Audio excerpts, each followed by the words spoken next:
Thinking Aloud. Conversations on the leading edge of knowledge and discovery with psychologist Jeffrey Mishlove.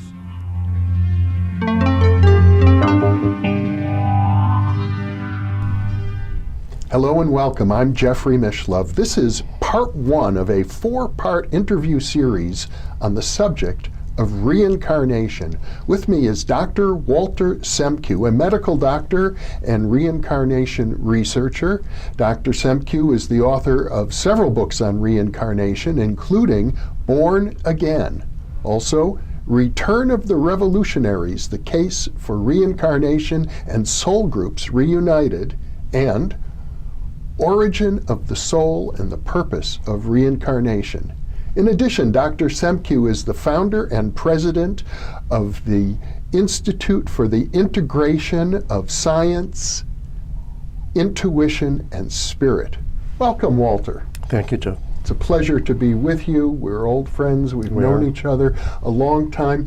Let's begin our discussion of reincarnation with the research conducted at the University of Virginia, in particular by the late psychiatrist Dr. Ian Stevenson.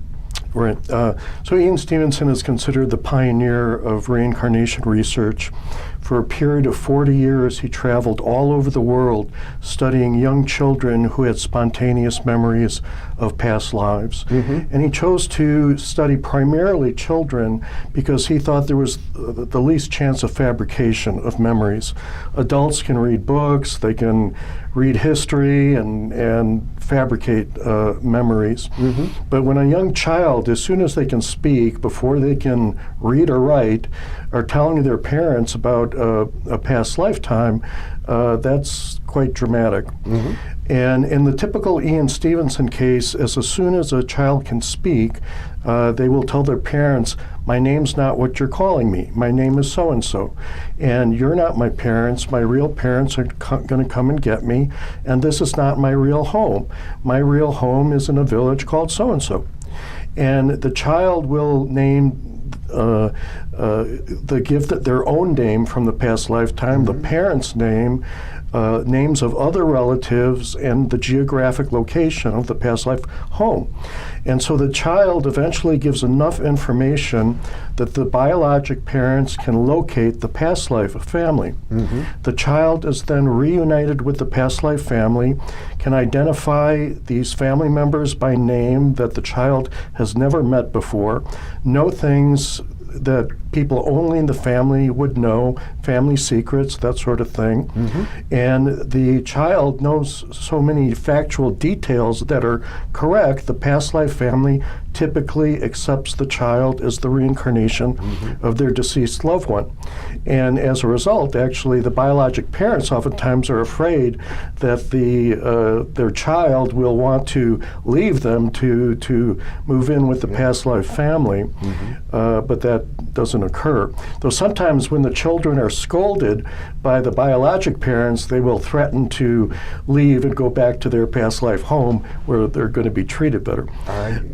But Stevenson studied 2,500 cases like this over the span of 40 years.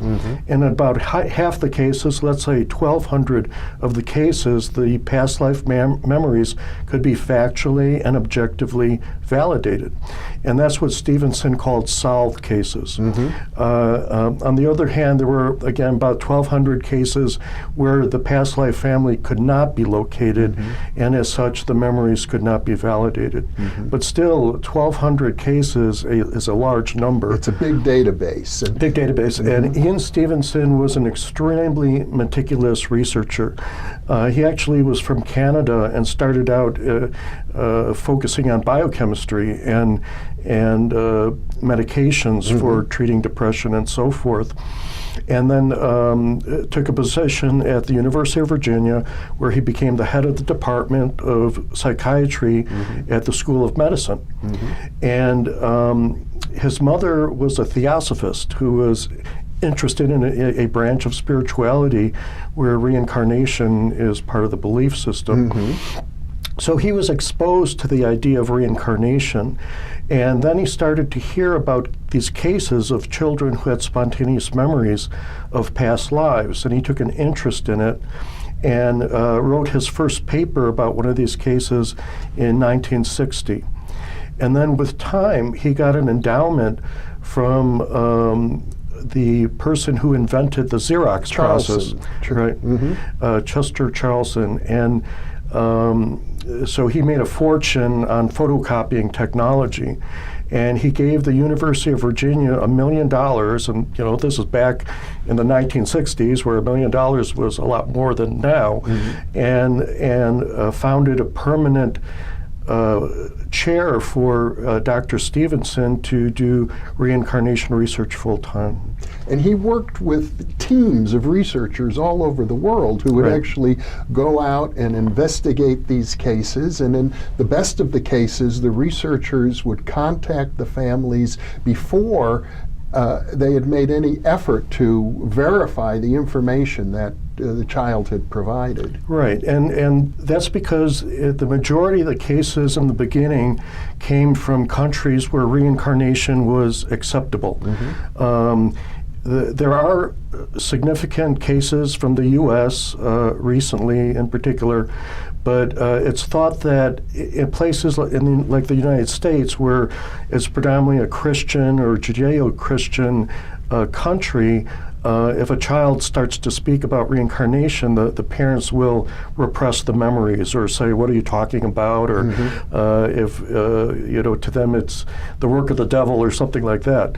But in places like India or in Israel, where there's the Druze culture, where they accept reincarnation, if a child starts speaking about a past lifetime, the parents are more receptive. And typically these cases came from Asia in the beginning. The child would speak a non-English language, and the case would come to the attention of a local newspaper. The newspaper would publish an article on this reincarnation case, and then eventually Dr. Stevenson would learn about this. And he developed a network of contacts all over the world who he worked with, and they would funnel cases to him basically. And then he would travel to those locations. And he set up a methodology where he said it would be best to have the researchers present at the first time that the child is introduced to the past life family, so that everything could be documented, who said what and who verified what statement. In fact, when he wrote his books not for the common person, not for the lay person. He wrote it for academia. And sadly, he felt like a failure because he felt academia never fully accepted his work. But as being a medical doctor, I don't find that surprising because very few people that I know of in the medical profession or science in general have any interest in this sort of work, which I find quite baffling. But he wrote it directly for other academics. So the way that he would put together a case is, in part, it would be narrative, but he used tables extensively. So he would have rows with each statement that the child made, and then he would have columns with each witness. Let's say there's 10 witnesses. So he would have this grid, basically, where he would indicate which witness verified which statement. So he approached it really like a lawyer in a court of law, where he documented what every witness said. The difficulty, and he was a very intelligent man. He used multi-syllable, how do you say? He used words with lots of syllables, which I can't do, and so his reading is very difficult, and so part of it is narrative, part of it is in tables, and it's almost like a jigsaw puzzle to kind of put the whole picture together. You have to like piece it all together, and that's why so few people know about him. I mean, the wealth of research that he's been able to put together is amazing, but it's also amazing how few people know about it. And in my opinion, that's not only did he write in an academic style that made his writing out of reach for the average person. Over these 20 years that I've been doing reincarnation research, I've realized that it's an orphan, because people in science generally are not interested in these topics. And I work with a lot of medical doctors who are smart people, and they know about my books, but very few ever ask about it. On the other hand, established religion doesn't want to touch it either, because these cases show that you can change religion, nationality, and ethnic affiliation from one lifetime to another. Well, and there are many Ian Stevenson cases that show that. And he has cases where Muslims reincarnate as Hindu people, Hindus reincarnate as Muslims. There's a case where a Christian businessman reincarnated as a Muslim boy. Well, first of all, let me say that's the main reason I put so much effort in getting this information out. Because once people realize, for instance, that Sunnis can be reincarnated as Shiites and vice versa, or that Muslims can reincarnate as Christians or Jews, or that Jewish people realize they can reincarnate as Palestinian Muslims, first of all this fighting will stop. You know, I describe well, let me stop you there, because we're going to go into the implications of reincarnation a little later, but I'd like to get into more the database that Stevenson has accumulated. He has, as you point out, 1,200 cases that have been solved, and I know you and other researchers have been very interested in what are the threads of commonality that run through these cases. Well, what's really wonderful about these cases is not only do they provide solid evidence of reincarnation, but from the cases we can infer how reincarnation works. Isn't it the case, though, that the ideal case that you described is rarely reached? Almost every case has flaws of one kind or another. They're not all so perfect. Well, each different cases show different features of how reincarnation works. Okay. So let's one of the principles of reincarnation, as I call them, is that people can have the same physical appearance from lifetime to lifetime. Okay. Now, Ian Stevenson in the beginning did not pick up on that. In fact, the first time he wrote that physical appearance can be maintained from one lifetime to another was in 1997, almost 40 years after he started to do the research. And his first published cases with photographs showing physical resemblance didn't come out till 1999. And that wasn't even in his own book. It was a book written by Tom Schroeder, who traveled with Stevenson to study the cases. A popular account of Stevenson's work. And so perhaps I can describe two of these cases that show physical resemblance. One of them that's very striking is the case of Suzanne Agahnim. And I'll just do it in story form, starting with the first lifetime. All right. So there was a woman named Hanan Mansour who was born in Lebanon in the mid-30s. She married a policeman. They had children. She developed heart valve problems, or some kind of heart problem, which I assume is a valve problem.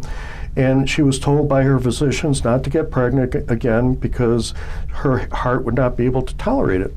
But she did get pregnant, and after the pregnancy, she had to go to have surgery. And they couldn't do it in Lebanon, so she traveled to Virginia, where the surgery was done. She had a brother living in Virginia, and prior to surgery, she tried to call home, and in particular, to call her daughter Layla. And she called multiple times but could not get through. The next day and she told her brother to divide, if something happens to me and I don't survive, divide my jewelry between my daughters. and she had surgery and then died the next day. Just 10 days later, Suzanne Agahnim was born. And before she learned to read or write, she scribbled some numbers on a piece of paper, and it turned out to be the monster's phone number with just 2 digits transposed. I see. When she was a toddler, she would pick the phone off the hook and ask for Layla, and she did this repeatedly. And her parents said, "Who's Layla? We don't know a Layla." And she goes, "That was my daughter." And they said, "What are you talking about?" And she said, "Well, ask me when my head is bigger, perhaps I'll tell you." and within a year, she named her own name, Hannon Monser, the name of her husband, 13 relatives in all. She named the place where she lived and gave enough information that her parents could find the Monser family. At first, the Monsers were very skeptical, but Suzanne was able to name all the relatives by name who she had never seen before.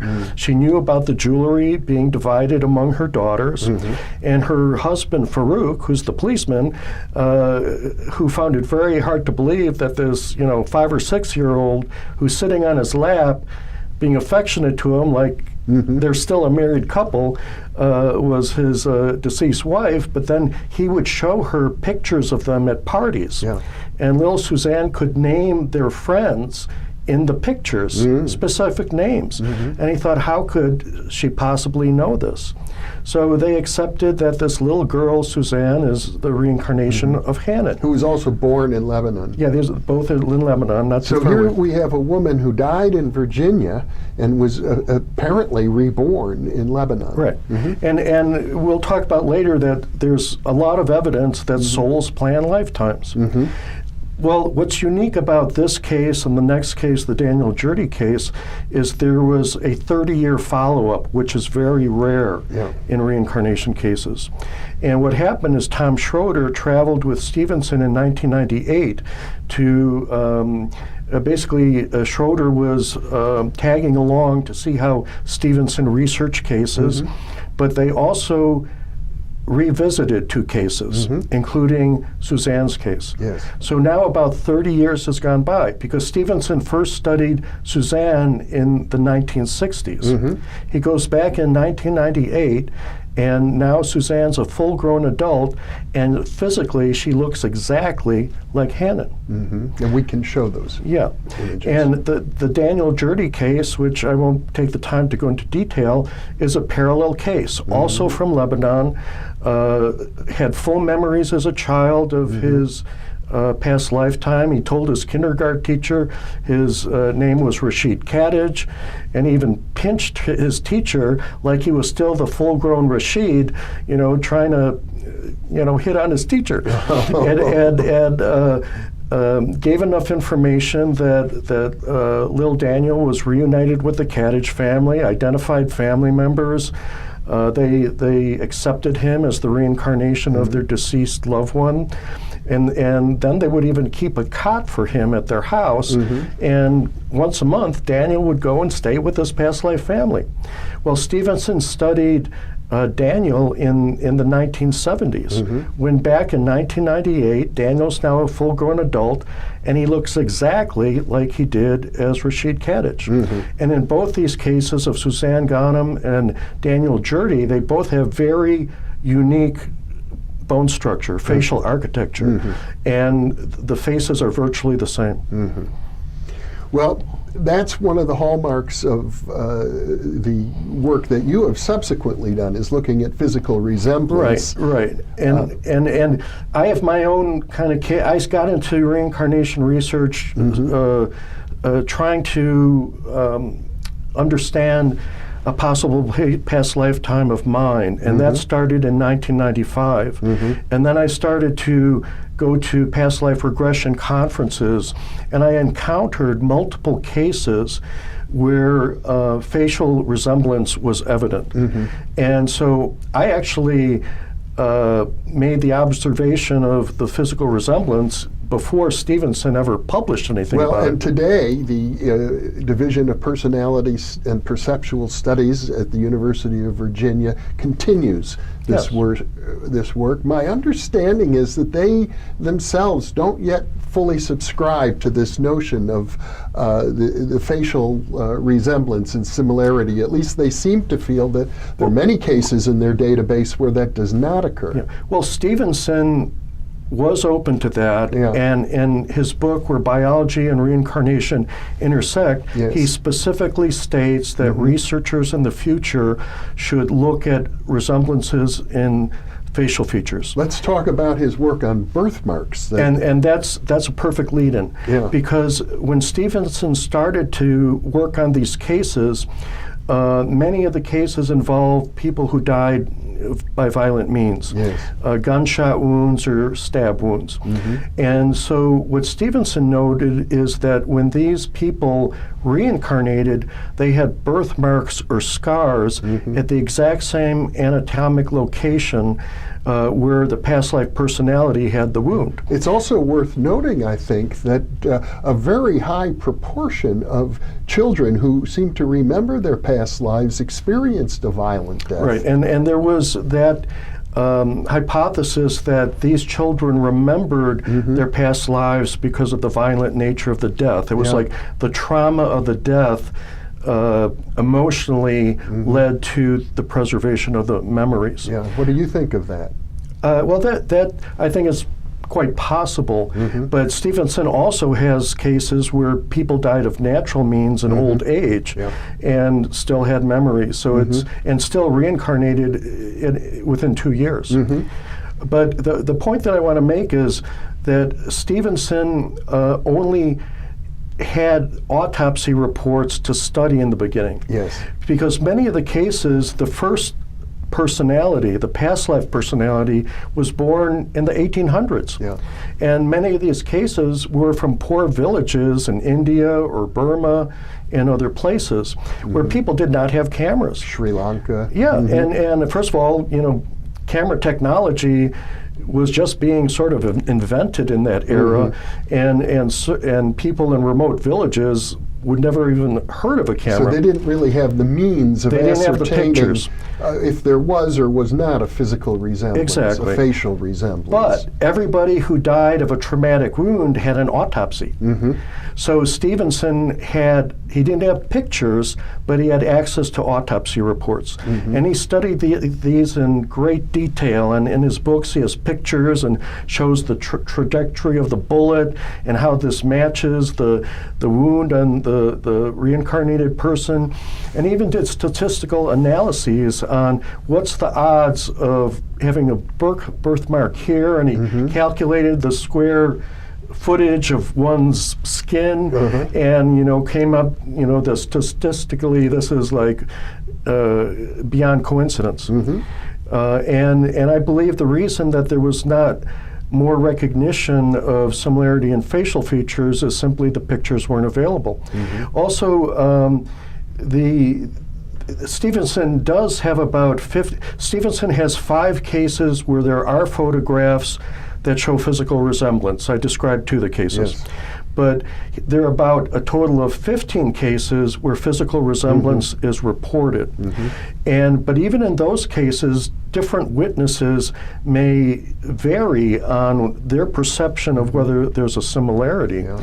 And I don't know if you want me to talk about the Snow case. Well, we only have a couple minutes left in this segment, Walter, but one thing I would like to focus on is the fact that Stevenson, as a psychiatrist, may well have been, and I believe was, interested in the possibilities that reincarnation might offer for an understanding of psychiatric conditions. Well, I would say that's pretty much limited to phobias. But that's about the only psychiatric condition. But since we only have a little time left, since this segment we've been talking about physical appearance, Yes. let me just briefly mention that Robert Snow, he's a retired police captain. Yes. He was, how much time do we have? Less than 2 minutes. Okay, I can do this. So Robert Snow, he's retired now, but he was a police captain in charge of homicide and organized crime for the city of Indianapolis, a big city. And he went on a past life regression on a dare, had 30 memories of a past lifetime, was able to verify that lifetime, wrote a book about it. I was in the audience in the year 2000. He said at the end, I have proven reincarnation, and if this was a court case, we would win without plea bargaining. And somebody in the audience said, well, do you look like Carol Beckwith, the past life persona?